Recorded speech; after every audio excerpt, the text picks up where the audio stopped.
محبت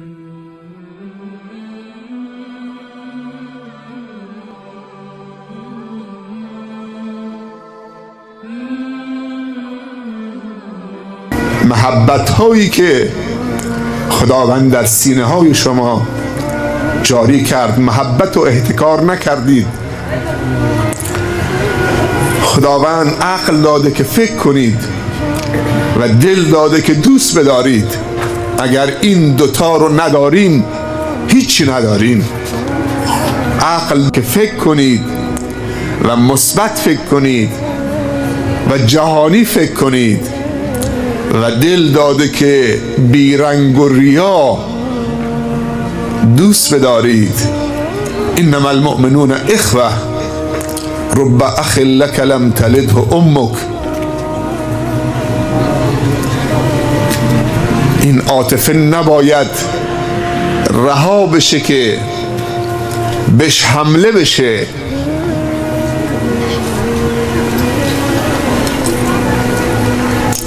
اگر عاطفه نیست رحمت و شفقت و محبت و صفا و صمیمیت نیست.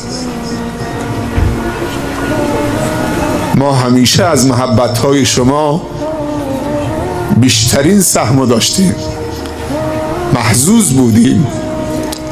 اگر قدمی میتونیم بلند بکنیم مدیون الطاف الهی است و مدیون محبت‌های شماست و دعای خیر شما. معلمی بالاترین جایگاهه. اگر شاگرد نپذیرد که شاگردی تو بکند مدال معلمی به تو نمیدهند. پس فضل بر میگردد به تواضع شاگرد که زانوی ادب میزند، زانوی تواضع و تتلمذ میزند، لقب معلم به یه نفر میدن.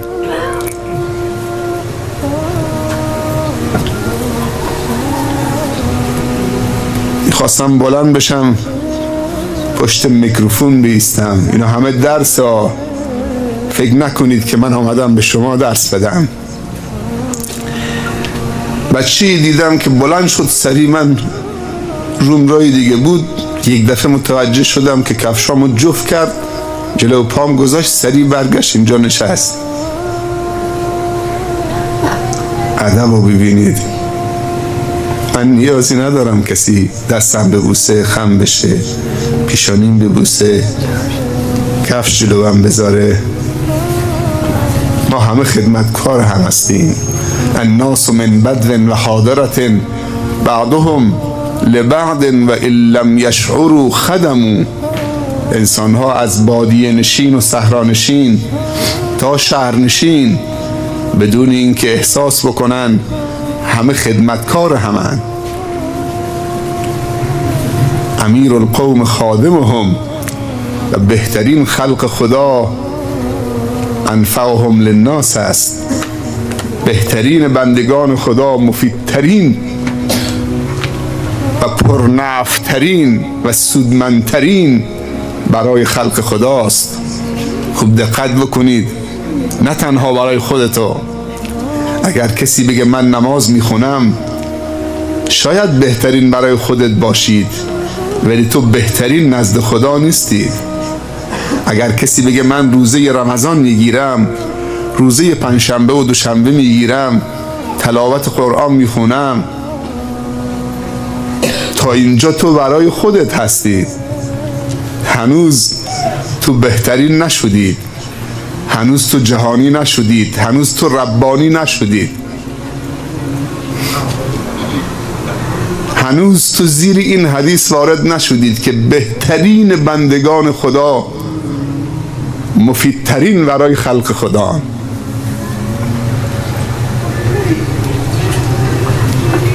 پس با نماز خوندن خوب لقب بهترین ها رو نمیشه گرفت. تو شخصی هستید، برای خودت هستید، انحصاری هستید. تو محتکر هستید، یعنی نماز رو برای خودت احتکار کردید. وقتی که برای بندگان خدا مفید شدید تو کریمی. تو دوست داشتنی هستید، تو سخاوتمند هستید و کرم یکی از اوصاف خداونده. کریم و یکی از اوصاف پیامبره و اسامی پیامبره. محمدم کریم بود، کرمش و سخاوتش سبب شد که امروز ما و شما به جایی برسیم. چرا خوشحال نباشیم؟ این بچه سری کفش منو گذاشت، نشست سرش انداخت پایین. من متوجه شدم، با دستم بهش اشاره کردم، تشکر کردم ازش. نباید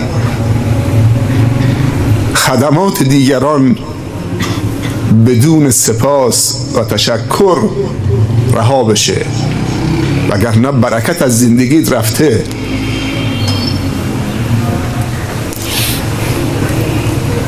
تشکر و قدر شناسی از خداوند سبب تقویت خدا نمی شود. اگر ما فکر بکنیم تشکر نیاز خداست، این کفره. اگر این اعتقاد و باور ما باشد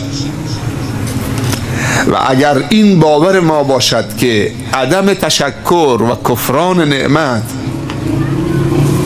باعث تضعیف خدا و هیمنت خدا می شود، این هم کفر است. بگردیم به خود قرآن، باورهامون رو تصحیح بکنیم. خداوند تبارک و تعالی می فرمایند لئن شکرتم لازیدنکم. شکر همیشه سبب تقویت بندگان و شاکر شده. لئن شکرتم لازیدنکم. شکر همیشه سبب بقا و دوام و استمراریت و افزایش و توسعه نعمت بوده. میخوای رمز و راز قوت نعمت رو کشف بکنید؟ شکره، نه انبوه نعمته، نه تراکم نعمته.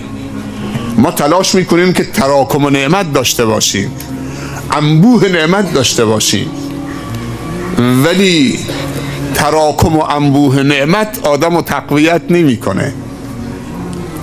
خیلی ها با تراکم نعمت تضعیف شدن، بیچاره و بدبخت شدن، چون فکر میکردن توسعه و توانمندی و مسئولیت با کثرت نعمت، غافل از این که با شکر کامل و ایدئاله، اونم شکر قولی و شکر عملی. اعملوا آل داوود شکرا و قلیل من عبادی الشکور. اینو قبلا گفتم. یه روزی حضرت عمر رضی الله عنه طواف خانه خدا میکرد، دید که پیرمردی طواف میکنه همزمان با ایشون و در هر شوطی که طواف میکند یا در هر طوافی این پیرمرد میگوید اللهم اجعلنی من القلیل، اللهم اجعلنی من القلیل. خدایا منو از جمله بندگان اندکت قرار بده. صبر امیرالمومنین لبریز شد، بازوی پیرمرد رو گرفت، گفت فلانی تو نمیدونید چه جایگاهی قرار گرفتید، این چه دعایی است که میخوانید؟ تو هر طواف میگه اللهم اجعلنی من القلیل، من رو از جمله اندکان قرار بده. یه دعای کاملتری کن. یه نگاه تیز و تندی به امیرالمومنین کرد، گفت این آیه رو نشنیدی تو؟ عمر وقاف بود. یکی از اوصاف عمر این که وقاف بود. وقتی کسی حق رو برای او بازگو میکرد تعدی نمیکرد، همونجا سیخ می ایستاد. وقاف نزد حق بود. گفت کدوم آیه؟ گفت این آیه که خداوند تبارک و تعالی میفرمایند اعملوا آل داوود شکرا و قلیل من عبادی الشکور. ای خاندان داوود، شکر خدا را به جا بیاورید، هرچند که بندگان شکرگزار اندکن. من تقاضا دارم که خداوند منو از جمله بندگان اندک شکرگزار قرار بده.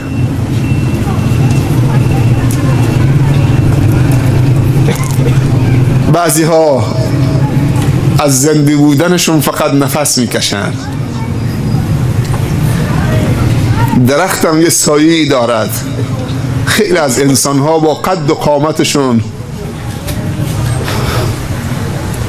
به اندازه یک درخت سایه ندارن.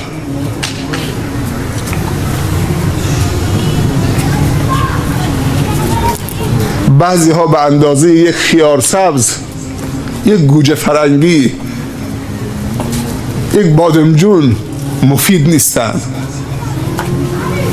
انسانی که خدا بهش عقل داده، شعور داده، خداوند زمین و زمان و موجودات رو براش مسخر کرده، انسانی که میتونه نقش آفرینی و رخداد آفرینی بکنه، انسانی که میتونه مجرای تاریخ رو عوض بکنه. چه بسا از تو جمع شما، چه بسا از همین عزیزی بود که کفش منو درست کرد، چون منو به عنوان محمد صالح پردل نمیشناسه. اینو که بلند شد به من احترام قائل شد، چون شنیده بود که من درس دینی خوندم،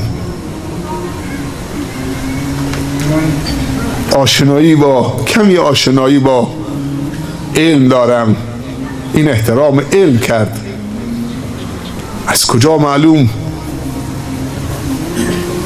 مسیر بشریت توسط همینا، اونهایی که پدرانشون و مادرانشون با علما دوست بودن و علما رو دوست می داشتن و محبت علما داشتن، ثمره این دوستی ها این که در اون خانواده ها عالمی شکل بگیرد. قطعاً پدر و مادر شیخ زیایی رحمت الله علیه هم عالم دوست بودن. 2 مثال برای 2 نفر. وقتی که قریش 100 تا جایزه گذاشت برای سر معلم و مربی، شخصی به اسم سراقه ابن مالک اسبشو زین کرد. این بیچاره‌ای که قدر و منزلت معلم نمیدونست، اسبشو زین کرد. خبردار شد که قریش 100 تا شتر گذاشته، جایزه‌ای که سر محمدو بیاره. این مسکین نمیدونست که محمد معلمه و سر معلم کسی نمیزنه، کسی معلم رو تحقیر نمیکنه. حتی کسی با خودش نبرد، خودش تنها رفت که هر 100 تا شتر خودش بگیره. رفت تا رسید به کنار ساحل جده، دید که در افق یک موجی تاریکی موج میزند. اسبشو تاخت تا رسید به چند متری معلم و رفیقش. اونجا که رسید، 2 پای جلوی اسبش فرو رفت تو زمین، به زمین خورد. وقتی به زمین خورد، بلند شد، پای اسبشو از زمین در آورد، دوباره سوار شد. به خودش گفت سنگی بود، پای اسبم به سنگی برخورد کرد. باز متوجه نشد که چه جنایتی میخواد مرتکب بشه. میخواد سر معلمو به عنوان یک جایزه، به عنوان یک هدیه ببره به قریش و در مقابل سر معلم 100 تا شتر بی ارزش بگیرد. وقتی قومی جاهل هستند قدر معلم رو نمیدونن، دوباره سوار شد حریص بر سر معلم که سر معلم رو ببره در مقابل 100 تا شتر بگیره. دوباره رفت تا رسید به 2 متری شتر رسول الله صلی الله علیه وسلم و پیامبر صلی الله علیه وسلم نگاه به پشت سرش نمی کنه، نگاه به جلو میکنه. در درگاه ما دل را یک دله کن، آنچه ماست آن را یله کن. یک صبح به اخلاص بیا بر در ما، گر کار تو بر نیامد آنگه گله کن. و من یتوکل علی الله فهو حسبه. تا رسید به 2 متری 1 متری پیامبر صلی الله علیه وسلم برای بار دوم 2 پای اسبش تا بالای زانو رفت توی زمین، سخت به زمین خورد. بار دوم که به زمین خورد اونم 1 متری 2 متریه. پیروزیش که فکر میکرد سر معلمو میبره و 100 تا شتر میگیره، این بار دید که پای اسبش تا بالای زانو تو زمین رفته. به زحمت معلم داره کار خودش میکنه میره، به زحمت پای اسبشو از زمین بیرون کشید. هنگامی که پای اسبشو بیرون کشید دودی سیاه و غلیظ از جای پای اسبش بلند شد به آسمان رفت. وقتی که بلند شد صدا زد محمد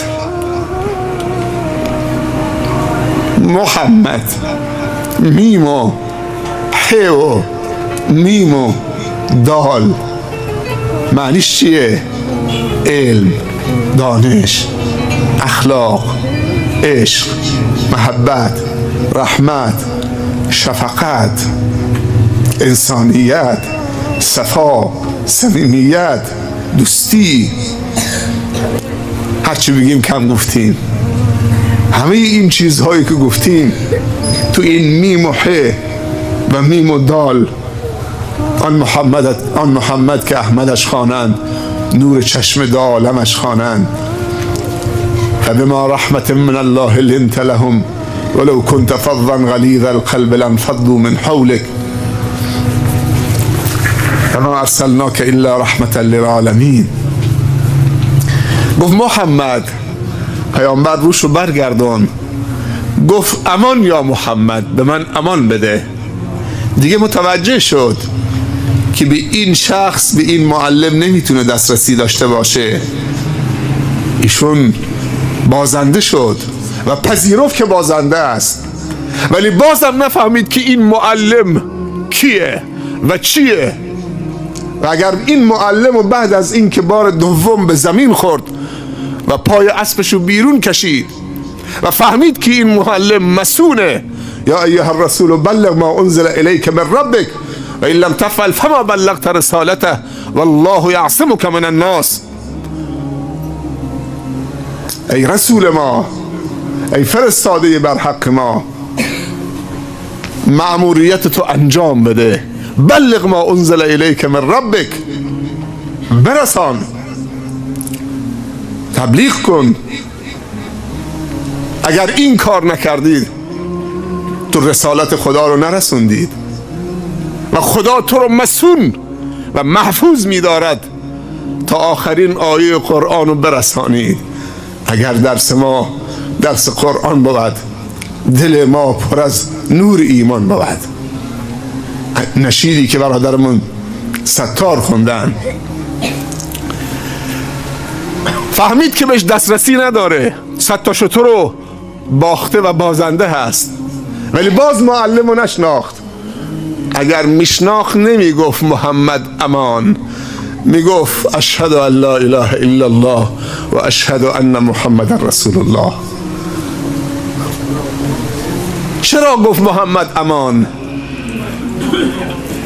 چون که فهمید این محمد یه روزی به مکه برمیگردد و مکه زانو میزند. میدونه معنیش چیه؟ تقاضای چه کرد؟ گفت محمد امان. یعنی چی؟ یعنی اگر یه روزی در آینده نزدیک برگشتی به مکه زانو زد، مکه تسلیم تو شد، من در مکه بودم، از من انتقام نگیر. معلمو نشناخت، چون فهمید که یک روزی همین کسی که امروز رانده شده، وادار به هجرت شده، طرد شده، آواره شده، یه روزی به مکه برمیگردد، با اقتدار به مکه برمیگردد. قطعا میدونه سراقه ابن مالک، به خاطر همین گفت اگه یه روزی به مکه آمدید، با اقتدار وارد مکه شدید، از من انتقام نگیر. آیا ایشون معلم رو میشناخته؟ با حب انتقام کسی میتونه معلم باشه؟ کسی میتونه مصلح اجتماعی باشه اگر حب انتقام داشته باشه؟ کسی میتونه مربی باشه اگر خودخواه و مغرور باشه؟ اونایی که حب انتقام دارن خودخواه و مغرورن.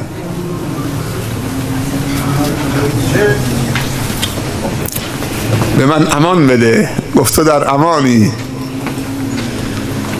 مثل این که سراقه میفهمید که 8 سال دیگه بر میگردد. این یک نمونه از کسی که رفت قدر معلمو نمیفهمید، معلمو نمیشناخت، در نتیجه حاضر شد که سر معلم بره، جامعه بدون معلم و مربی و دلسوز بماند. 100 تا شتر بیاد تو رسیدش، 100 تا گاو بیاد تو آغلش. امروز هم هستند که به سر میکروفون میگن سر مار. این میکروفونه بهش میگن مار، سر مار، این میکروفون نیست. حتما یه چیک سفیدی بهش دادن که بگه این میکروفون نیست، این سر ماره، یا این در نیست، این پنجره هست. حق و باطل کردن و باطل و حق کردن یا چک سفیده یا یه فشنگیست که اینجاست، یا طمع یا تهدید دیگه. امروز هم عالم نماها و ملا نماهای دین و مذهب فروش داریم که به یه پست و مقامی برسد، رو حساب چی باشد؟ رو حساب سر معلم. حالا به تو هم یه پستی دادن، یه مقامی دادن، یه امنیتی بهت دادن. بعضی از این ترسوها فکر میکنن که به طرف بگن این میکروفون نیست، این سر مار یا این چوبه در امانه، در صورتی که خداوند چیز دیگه میفرماین، دیگه فلیعبدوا رب هذا البیت. تو باید رب اون خانه خدا کعبه رو معظم بشمارید. وقتی اون معظم شد دیگه این نمیگی سر ماره، این نمیگی چوبه، این میکروفونه. فلیعبدوا رب هذا البیت الذي اطعمهم من جوع و آمنهم من خوف. اسلام یعنی سلامتی، ایمان کامل و راسخ یعنی امان و امنیت. این دو واژه است، این دو واژه است اما دو محتواست.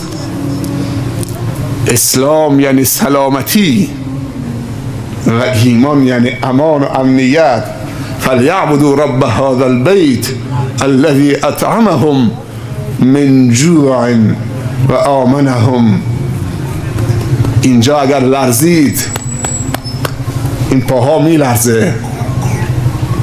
و آمنهم من خوف. الله عزیز، الله عظیم. اینو بگید همیشه، الله عزیز، الله عظیم، الله عزیز. هیچ عزیزی نباید عزیزتر از الله باشه. عزیزا را باید فدای عزیزترین بکنیم، نه اینکه عزیزترین و فدای عزیزانمون بکنیم. و الله عظیم دو قسمته، یکی عظمت و بزرگی است که با تهدید جابجا میکنید عظمت و بزرگی رو، و یکی عزیز بودن و دوست داشتنی است و دوست داشتن، چون دو تا سلطان بر دل ما هست، یکی سلطان عشق و یکی سلطان خوف و ترس. اینجاست که وقتی گفتی الله عزیز و الله عظیم، هر دو سلطان رو دادید به الله که بر دل تو سلطنت بکنه. اینجا محل کرسی خداونده. خداوند دو کرسی میزند، کرسی عشق و کرسی خوف، که هر دو کرسی عشقه. ما کرسی خوف از خدا نداریم. فرق بین خالق و مخلوق علما میگویند اینه که اگر از مخلوق ترسیدید ازش فرار میکنید، نفرت پیدا میکنید، اما هرچی ترست و خوفت از خالق بیشتر بشه، افزایش پیدا میکنه، به طرف خالق انست بیشتر میشه. کسی به خالق نزدیکتره که ترسش بیشتر باشه. پس این ترس نیست، چون ترس انس نمیاره، ترس نفرت و فرار میاره. خیلی ظریفه. فلانی به خدا نزدیکتره چون خدا ترستره. اگر یک نفر سکران خنجری دستشه، نیستید؟ یک گرگ درندی، یک سگهاری به طرفت حمله ور شد، نیستید؟ نفرت میکنید چون میترسید، فرار میکنید، میدوید. اینجاست که الله میگه ففروا الی الله، ففروا الی الله، ففروا الی الله یا ایها الناس انتم الفقراء الی الله. هیچ موقع احساس فقر به غیر خدا نکنید. هیچ موقع احساس نیاز به فقر به غیر خدا نکنید، که خداوند فقیریمون و فقرمون رو بین توی این پیشامینمون برامون می نویسه. فقط خداوند این آیه رو تحقق ببخشیم، انتم الفقراء الی الله والله هو الغنی الحمید. الله عزیز، الله عظیم. اشهد ان لا اله الا الله و اشهد ان محمد رسول الله.